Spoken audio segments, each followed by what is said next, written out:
Imagine you're a world-class military, fresh off winning the biggest war in human history, only to get your ego absolutely curb-stomped by a bunch of oversized turkeys. It's basically the historical version of losing a fist fight to a pigeon. Welcome to Australia in 1932, a place where the sun is trying to kill you, and the animals are just waiting for their turn. The country was already in a big mood, because the Great Depression was hitting harder than a hangover. After a night of cheap whiskey, after World War I, the government gave returning veterans plots of land in Western Australia, which sounds nice until you realize the soil was basically useless dirt. It was like being given a coach seat on a long-haul flight and being told to thrive. These poor guys were struggling to grow wheat, while the government kept promising bailouts that never actually showed up. It was essentially a 1930s fire festival, but with more dust and significantly less J-rule. Then the emus arrived. 20,000 of them hooting and hollering like a feathery tidal wave, headed straight for the wheat fields. They saw the farmers' crops and thought, oh look, a free buffet, and decided to never nope out. These birds aren't just big. They're 6 feet of pure flightless muscle, with 6-inch razor-sharp claws on their toes. They're basically what happens when a velociraptor decides to stop being scary and start being a professional nuisance. The emus were destroying fences, allowing rabbits to rush in and finish off whatever the birds didn't eat. It was a tag team match from hell, and the farmers were definitely not winning. Desperate, the farmers bypassed the Minister of Agriculture because they didn't trust him to do anything but talk instead. They went straight to George Pierce, the Minister of Defense, because why not bring a gun to a bird fight? Pierce saw an opportunity for some easy political smackaroos and agreed to send the actual army to handle the situation. He thought mucking a few birds would make for great propaganda newsreels. He sent Major Meredith of the Royal Australian Artillery 2 soldiers, 2 Lewis machine guns, and 10,000 rounds of ammo on paper.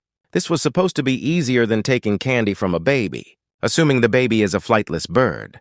Major Meredith was a non-nonsense veteran who figured he'd be home in time for tea. After mashing some feathery targets, it was essentially a post-apocalyptic TED Talk on how to drastically underestimate your enemy. On November 2nd, the first engagement began near Campion, and it was an absolute disaster from the jump.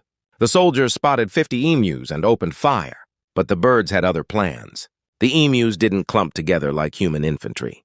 They scattered into small groups and zigzagged through the brush. The birds were playing 4D chess, while the humans were still trying to figure out how the board worked. In that first skirmish, the machine gun jammed after just a dozen rounds, and the birds vanished like ghosts. Total kills maybe a dozen. If the soldiers were being generous with their reporting, Meredith decided to move south, where the emus were reportedly more tame, which is like saying a bear is more cuddly if you catch it on a Tuesday. They set up an ambush near a local dam with 1,000 emus in their sights. This was it. The big one. They waited until the birds were close enough to see the whites of their beady little eyes and opened fire, and then the gun jammed again. Only 12 emus were killed before the weapon failed, and the remaining 988 birds decided to bounce. At this point, the soldiers started to suspect the emus might actually be magic. Major Meredith noted that the emus had developed sentinel tactics. One giant bird would stand guard, while the others ate, and at the first sign of trouble, he'd give the signal and everyone would nope out. These birds were tactical geniuses. They were basically the John Wick of the avian world, but with significantly more feathers and a penchant for wheat. Desperate for a win, the soldiers decided to mount a machine gun on the back of a truck to chase the birds down. It was a low-budget 1930s version of Mad Max Outback Road, but the terrain was so bumpy that the gunner couldn't hit anything but his own dignity and a few fence posts. The truck wasn't even fast enough to catch up to a bird that can run 40 miles per hour in one chase. The gunner was so busy trying not to fall off the truck that he didn't fire a single effective shot. Not one bird died during the truck phase of the war. Major Meredith was quoted as saying that emus could face machine guns with the invulnerability of tanks. He claimed they were tougher than the Zulus and had an incredible capacity to carry lead. One emu was reportedly hit by a truck days later, and when they checked the body, they found 5 bullets in it. The bird had been walking around like those 5 bullets were just a minor fashion accessory. By mid-November, the Army had wasted nearly 10,000 bullets and only managed to kill about 986 emus. That is a 10-to-1 ratio of bullets to birds. which is a worse KD ratio than a toddler playing Warzone. The press had a field day mocking the military with headlines like Emus, Defy Army and War, declared a fiasco. The Australian government was becoming a global big mood of embarrassment. In Parliament, one politician asked if medals would be given out for this war. Another suggested that the medals should actually be given to the Emus, because they had won every single round. Minister George Pearce, facing utter humiliation, officially ordered the troops to retreat and surrender to the birds. The Emus were left as the undisputed kings of the outback. No offense to Millard Fillmore fans, but this retreat was the most embarrassing moment in military history. The Australian Army had been out-tacticked by a creature that essentially looks like a turkey on stilts. But wait, there's more. The farmers were still starving, and their kids were reportedly eating dingo meat, which is definitely not a vibe. They begged the government to send the guns back. Pearce eventually relented and sent Meredith back for a second attempt. This time they were slightly more effective, claiming about 300 kills a week. They supposedly killed nearly 1,000 more birds before the government finally hit the permanent cancel button on the operation. The birds had outlasted the humans' patience and their ammo supply. So how did the problem actually get solved? Not with machine guns, but with good old-fashioned capitalism. The government put a bounty on emu heads. This turned the farmers into freelance bird assassins, and they killed over 57,000 emus in just a few years. It turns out that wanting to pay your rent is a much stronger motivator than military orders.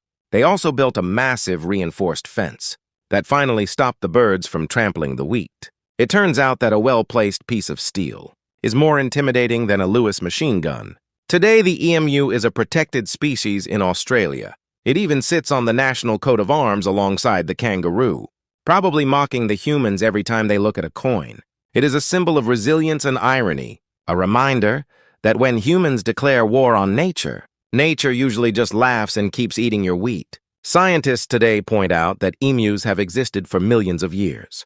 Without changing much, they're biological survivors, unlike the reputations of the politicians who tried to fight them. If you ever feel like you're having a bad day, just remember, you didn't lose an official military campaign to a flightless bird. Unless you're an Australian vet from 1932, in which case I've got a drink waiting for you. Let's talk about the Lewis gun for a second. This thing could fire 550 rounds a minute. It was a weapon designed to mow down lines of soldiers in the trenches of France against a bunch of birds. It was like using a nuclear bomb to kill a spider. And yet the spider, or in this case, the 120-pound turkey, still won.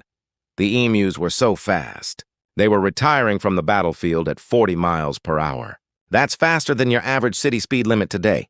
The government's final report was basically a series of, "I can't believe we did this" memos. It remains one of the strangest military chapters in human history. Some people say the emus lost the battle but won the war, while others say everyone involved just lost their minds. It's a story that captured the internet's heart for a reason. It's the ultimate underdog story if the underdog was a feathery commando with a serious gluten habit. The Great Emu War of 1932. Never forget.